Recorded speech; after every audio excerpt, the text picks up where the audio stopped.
మన Chiranjeevi vascular and multi speciality hospital దేశంలోనే best vascular and endovascular facilities and all multi speciality care. Welcome to our channel. నేను మీ నవీన్. చాలా మందికి చిన్న ఏజ్లోనే హెయిర్ ఫాల్ అవుతూ ఉంటుంది, బాల్డ్ హెడ్ వస్తూ ఉంటుంది. సో అట్లాంటి వారికి మంచి రెమెడీ ఉంది న్యాచురోపతిలో అంటున్నారు న్యాచురోపతి డాక్టర్ షగుప్తా గారు. మ్యామ్ నమస్తే అండి. నమస్తే అండి. ఏంటి మ్యామ్, హెయిర్ ఫాల్ అనేది నిజంగా చాలా మందిని ఇబ్బంది పెట్టేసేస్తూ ఉంది. ఒకప్పుడు చూస్తే 40, 50, 60 ఇయర్స్లో వచ్చే బాల్డ్ హెడ్ బట్టతల అనేది ఇప్పుడు చూస్తే ఒక 30 ఏళ్ళు, 20 ఏళ్ళు, 25 ఏళ్ళ పిల్లలకు కూడా వచ్చేసేస్తూ ఉన్నాయి. సో అట్లాంటి వారికి ఎట్లాంటి రెమెడీస్ ఉన్నాయి?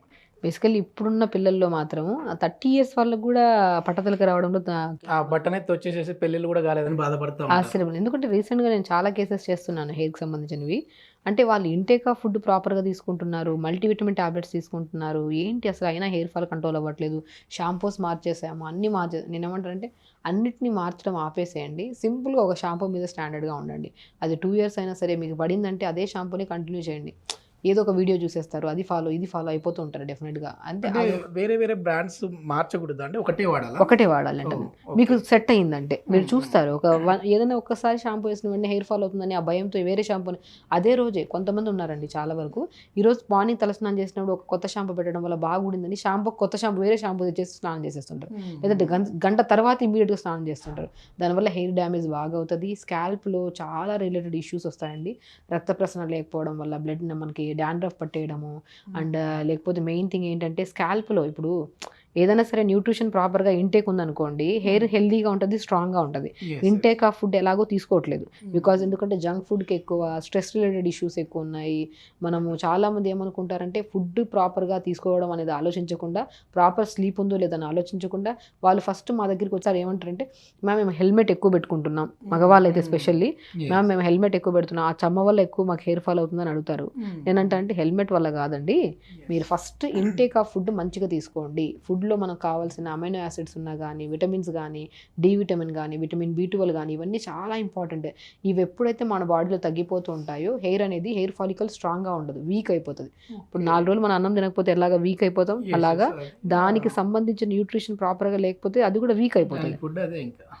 అప్పుడు మీరు కొద్దిగా అప్పుడు ఊరికే డాండ్రఫ్ పెట్టినా ఊడుతుంది, మీరు నిద్రపోకపోయినా ఊడుతుంది, షాంపూ మార్చినా మార్చకపోయినా ఊడిపోతుంది. ఇప్పుడు హెయిర్ స్ట్రాంగ్ అవ్వాలంటే, స్ట్రెంత్ పెరగాలంటే ఏంటి బెస్ట్ థింగ్ ఏంటంటే రైస్ గురించి అందరికీ తెలుసు. రైస్ని మనం నైట్ నానబెట్టేసుకొని మార్నింగ్ ఆ వాటర్ వస్తాయి కదా, ఆ నానబెట్టిన ఆ వాటర్తో షాంపూతో తలస్నానం చేసినా కూడా షాంపూ కలుపుకొని హెయిర్ ఫాల్ బాగా కంట్రోల్ అవుతుంది. కానీ కొన్ని సమస్యలు, ఇప్పుడు డాండ్రఫ్ ఉంది, లేదంటే న్యూట్రిషనల్ డెఫిషియన్సీస్ ఉన్నాయి, లేదంటే సమ్హౌ స్ట్రెస్ వల్ల ఉందనుకోండి, కొన్ని కాంబినేషన్స్ తీసుకోవాలి. ఇప్పుడు రైస్ అనుకోండి, రైస్ ఒకటి అండ్ కరివేపాకు గురించి తెలిసిందే. డైలీ కరివేపాకు ఇంటేక్ ఫుడ్లో తీసుకుంటూ ఉండండి. ఏదైనా స్పెషల్లీ మీకు హెయిర్ ఫాల్ స్పెషల్లీ బాగా ఉంది, ఏది ఎంత కేర్ తీసుకున్నా అనుకుంటే మాత్రం 2-3 రెబ్బలు తినండి మార్నింగ్ లేచిన వెంటనే, ఆఫ్టర్ బ్రేక్ఫాస్ట్ కానీ బిఫోర్ బ్రేక్ఫాస్ట్ కానీ ఎంప్టీ స్టమక్ మాత్రం తీసుకోకండి, గ్యాస్ ఫామ్ అవుతుంది. సో అండ్ వెరీ ఇంపార్టెంట్ మెంతుల గురించి మనం చెప్పింది. మెంతులు అమైనో యాసిడ్స్ ఉంటాయి, విటమిన్స్ ఉంటాయి, మంచిగా ఉంటాయి. ఇంటేక్ తీసుకుంటేనే మనకి ఎంత మంచిది మెంతులు. అలాగే ఎక్స్టర్నల్ అప్లికేషన్ నేను చెప్తున్నాను ఈరోజు. ఇలా రైస్ని 1 స్పూను, మెంతుల్ని 1 స్పూను, కరివేపాకు రెబ్బల్ని 1 లేదా 2 రెబ్బల్ని నైట్ నీళ్ళలో నానబెట్టేసేయండి. మార్నింగ్ లేచిన తర్వాత 2 నిమిషాలు వేడి చేసేసి వీటన్నిటిని ఫిల్టర్ చేసేసి ఆ వాటర్ ఏవైతే ఉన్నాయో అది ఒక స్ప్రే బాటిల్లో వేసేసుకోండి. ఆ స్ప్రే బాటిల్ వేసేసుకొని ఆ స్ప్రే బాటిల్ ఉన్న వాటర్ తలంతా స్ప్రే చేసేసుకోండి. ఇప్పుడు ఇది మనం మేకింగ్ చేస్తామండి, అంటే చూపిస్తామా ఎట్లా చేయాలనేసి, ఎందుకంటే ఆడియన్స్ కి కూడా ఒకసారి డౌట్స్ క్లారిఫై అయిపోతాయి. మనం చెప్పే విధానాన్ని బట్టి వాళ్ళు కూడా ప్రిపేర్ చేసుకోవచ్చు. ఇలా 1 వీక్ వాటర్ పెట్టిన తర్వాత ఇలా నైట్ సోక్ చేసుకున్న రైస్ ఏవైతే ఉన్నాయో, రైస్ కానీ మన ఇవి మెంతులు ఇలా నానబెట్టేసుకున్నాం మనం. ఇలా నానబెట్టిన తర్వాత ఇలా వాటర్ ఇలా అవుతాయి మనకి. సో దీంతో ఏం చేస్తామంటే ఈ వాటర్లో మిక్స్ చేసేస్తాం అనమాట. మనం 1 అవర్ ముందు నానబెట్టుకున్నా సరిపోతుందండి. 1 అవర్ ముందు కానీ, ఇప్పుడు మనం నానబెట్టింది 1 అవర్ ముందే ఇవి. సో మనం కాబట్టి లేదంటే ఓవర్ నైట్ నానుకుంటే కొద్దిగా పులిసిన స్మెల్ వస్తుంది కదా, అది కూడా ఫంగస్ కానీ మనకి డాండ్రఫ్లు కానీ ఆ ఇష్యూస్ పోవడానికి చాలా యూజ్ అవుతాయి. సో కరివేపాకు ఇంటేక్ కంపల్సరీ పెట్టుకోండి. మనము సరే ఏ రెమెడీ చేసుకోవడానికి కూడా మనకి టైం లేదు, ఇదంతా ప్రాసెస్ మనం చేయడానికి కుదరట్లేదు. ఇప్పుడు బ్యాచులర్స్ కానీ, హాస్టల్స్లో ఉండే అబ్బాయిలు కానీ అమ్మాయిలు కానీ ఇవన్నీ చేసుకోలేము, స్టవ్స్ లేవు మా దగ్గర అనుకునే వాళ్ళు పచ్చి కరివేపాకు తెచ్చి ఇంట్లో పెట్టుకోండి. పెట్టుకోండి, హాస్టల్స్లో పెట్టుకోండి. ఓకే. రోజుకు 2 రెబ్బలు తినండి, 2 ఆకులు అంతే, 2 ఆకులు, మార్నింగ్ ఒక 2 ఆకులు, ఈవినింగ్ ఒక 2 ఆకులు. ఓకే. మీకు అవైలబుల్గా ఉంటే ఎలాగో గీజర్లో వాటర్ వస్తాయి కదా, ఆ వాటర్లో 10 ఆకులు నానబెట్టేసుకోండి 10 నిమిషాల ముందు. ఆ ఆకులు చాలండి. ఆకుల్ని కూడా వాష్ చేయడం వల్ల అంత క్లియర్ అవుతాయి. అంటే చాలా వరకు ఇంట్లో ఫ్రెష్గా అన్ని అవైలబుల్గా ఉండే వాళ్ళైతే ఎవరైతే ఉన్నారో ఇది ఫాలో అయితే మాత్రం చాలా మంచి బెనిఫిట్ ఉంటుంది. బై ఛాన్స్ వాళ్ళు హాస్టల్స్లో కానీ వాళ్ళకి అవైలబిలిటీ లేదు అనుకునే వాళ్ళు, ఎందుకంటే మ్యాక్సిమం ఈ కండిషన్స్ చూస్తే హాస్టల్లో ఉన్న గర్ల్స్ కానీ అండ్ బ్యాచిలర్స్ రూమ్స్లో ఉన్న బాయ్స్ కానీ ఈ ఇష్యూ చాలా ఎక్కువ ఉంటుంది. మ్యాక్సిమం ఈ 3 ఇంగ్రీడియంట్స్ ఉంటే మాత్రం ఇలా ప్రిపేర్ చేసుకోండి. బై ఛాన్స్ అవైలబుల్గా లేనండి వాళ్ళు అట్లీస్ట్ కరివేపాకైనా సరే మార్నింగ్ 2 రెబ్బలు, ఈవినింగ్ 2 రెబ్బలు తీసుకోండి. స్నానం చేసే ముందు రైస్ అయితే డ్రై రైస్ మనకి ఎక్కడైనా దొరికిపోతాయి, మెంతులు కూడా దొరుకుతాయి, కరివేపాకు కూడా దొరుకుతుంది. అది జస్ట్ ప్లెయిన్ వాటర్లో నానబెట్టేసేయండి. స్టవ్స్ లేవు అవైలబుల్గా వేడి చేసుకోవడానికి. చాలామంది నేను కామన్గా చెప్తున్నానండి, ఎందుకంటే చాలామంది హాస్టల్స్లో ఉన్న అమ్మాయిలు కానీ బాయ్స్ కానీ ఈ మధ్య కాలంలో హెయిర్ ఫాల్తో చాలామంది వాళ్ళే వస్తున్నారు మా దగ్గరికి. అప్పుడు మా దగ్గర స్టవ్ లేదు మ్యామ్, ఇవన్నీ చేసుకోగలుగుతామా లేదంటే నేను అంటాను నైట్ నానబెట్టేసేయండి, మార్నింగ్కి ఆ వాటర్ చేంజ్ అవుతుంది, ఆ వాటర్ని తలంతా స్ప్రే చేసుకోండి. ఈ తర్వాత షాంపూ చేంజ్ అవుతుంది. మెంతులు వేసాం కదా, మంచిగా ఉడుకుతుంది, రైస్ కూడా ఉడుకుతుంది కదా, ఆ గంజి కంటెంట్ వచ్చేస్తుంది మనకి. సో ఒకవేళ బై ఛాన్స్ అవైలబుల్గా ఉంటే కొన్ని అవిసె విత్తనాలు వేసుకోవచ్చు. ఇందులో స్పెషల్లీ అవిసె విత్తనాలు, కొన్ని ఆనియన్ సీడ్స్ అని దొరుకుతాయి. ఈ 5 ఇంగ్రీడియంట్స్ వేసుకుంటే వైట్ హెయిర్ రాదండి మనకి, ఎందుకంటే ఇప్పుడు చిన్నపిల్లల్లో వైట్ హెయిర్ అనే సమస్య ఎక్కువైపోయింది.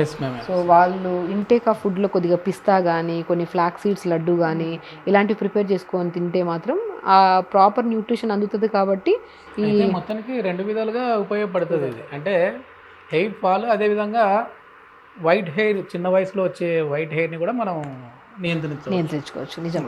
సో ఏదో చెప్తున్నామని కదా, చాలా కేసెస్లో నేను చేశాను. ఆల్మోస్ట్ వాళ్ళలో నేను ఎలా ఉంటానంటే వన్స్ ప్రాసెస్ వాళ్ళు స్టార్ట్ చేశాక ఎవ్రీ 10 days ఒకసారి వాళ్ళకి హెయిర్ ఎలా ఉంది, హెయిర్ ఫాల్ ఉందా లేదా, వాళ్ళ హెల్దీగా ఉందా హెయిర్ లేదా, ఇవన్నీ నేను గమనిస్తుంటాను. అలా 2 months తర్వాత వాళ్ళు వస్తే మ్యామ్ ఇంతకుముందు మా పాపకి ఇలాగా వైట్ హెయిర్ ఉండేది, అంటే అక్కడక్కడ కనపడేది, ఇది ఎప్పుడైతే స్టార్ట్ చేసామో మాకు చాలా వరకు కంట్రోల్ అయిందని అంటారు. అంత పవర్ ఉంటుంది మెంతుల్లో అండ్ కరివేపాకులో. ఓకేనా. సో ఇలా అయిపోయింది కదా, ఇప్పుడు మనం రైస్ వేసాం కాబట్టి కొద్దిగా గంజిలాగా ఫామ్ అవుతుంది. ఇలా మంచిగా ఇలా బాయిల్ చేసుకుంటే 5 to 10 minutes వరకు, more than 5 to 10 minutes, 5 minutes సరిపోతుందండి. 5 minutes సరిపోతాయి. ఇందులో మీకు ఇంకా అంటే లైక్ నరిష్మెంట్, హెయిర్ మరీ డ్యామేజ్ అయిపోయింది, అసలు చాలా స్ప్లిట్ ఎండ్స్ ఉన్నాయి, అంటే హెయిర్ గ్రోత్ అవ్వకుండా అమ్మాయిలు చూస్తే స్ప్లిట్ ఎండ్స్ ఎక్కువ ఉంటాయి. అలాంటి వాళ్ళలో కొద్ది కోకోనట్ ఆయిల్ వేసుకోవచ్చు. ఇదే వాటర్లోనే కోకోనట్ ఆయిల్ వేసుకొని తలంతా స్ప్రే చేసుకుని మసాజ్ చేసేసుకోవడం, కొన్ని వాటర్ మిగిలిచ్చేసుకొని దాంట్లో షాంపూ కలుపుకొని తల స్నానం చేయడం. సో విత్ ఇన్ 1-2 washes మంచి డిఫరెన్స్ వస్తుందండి, హెయిర్ ఫాల్ కంట్రోల్ అవుతుంది. అండ్ ఒకసారి చూడండి, మనం మరిగించిన తర్వాత వాటర్ చూడండి, కలర్ చూడండి ఎంత మంచిగా చేంజ్ అయ్యాయి.